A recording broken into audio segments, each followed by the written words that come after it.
E aí, povo, tudo bem? Eu sou o professor Maurício Pimentel e essa é a disciplina de Lazer e Turismo.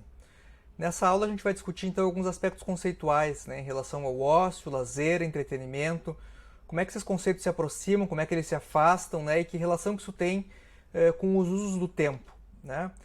Eu acho que é interessante a gente começar pensando a própria ideia de lazer, né, pensando o nosso uso do tempo.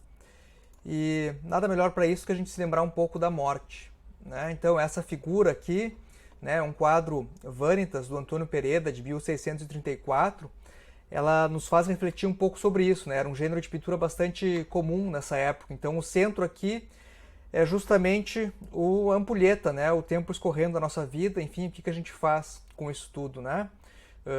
Enfim, tem algumas referências aqui ao jogo, ao dinheiro, à riqueza, né? Algum certo legado, talvez que ele deixe com algumas obras, né? A própria vela queimada indicando isso. Mas enfim, como é que foi gasto esse tempo, né? Como é que foi usado isso? Produzindo alguma coisa? Não? O que ficou? O que a gente levou disso? Né? Qual é o significado nesse sentido?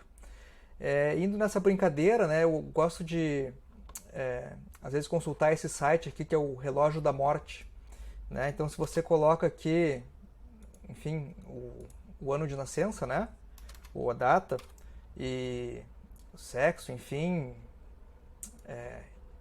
índice de massa corporal, ele diz aqui quantos segundos estão te restando de vida, né? Então aqui no meu caso eu ainda tenho 1 bilhão, né? Vou morrer, em média, em 2 de julho de 57. Bom, mas o que todo esse papo de morte, né, tem a ver com lazer e com ócio, enfim, né?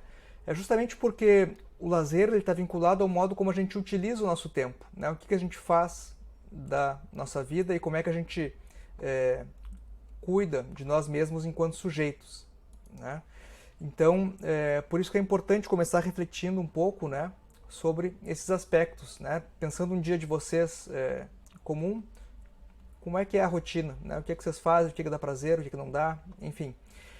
E justamente, né, essa ideia de lazer também, ela vai mudar de acordo com as sociedades, né? E de acordo com, enfim, com a construção social, com o contexto social em que se está. E é nesse sentido que eu gostaria de explicar um pouco, né, por que talvez numa sociedade antiga, né, não fosse possível falar em lazer e por que talvez hoje em dia, numa sociedade de consumo, essa ideia de lazer se diferencia um pouco daquele começo do capitalismo lá no século XIX, né? Para isso, eu vou conversar com vocês sobre essa pintura aqui do Bruegel, né, de 1565, Os Colheitadores, tá? Mas isso vai ficar no próximo vídeo.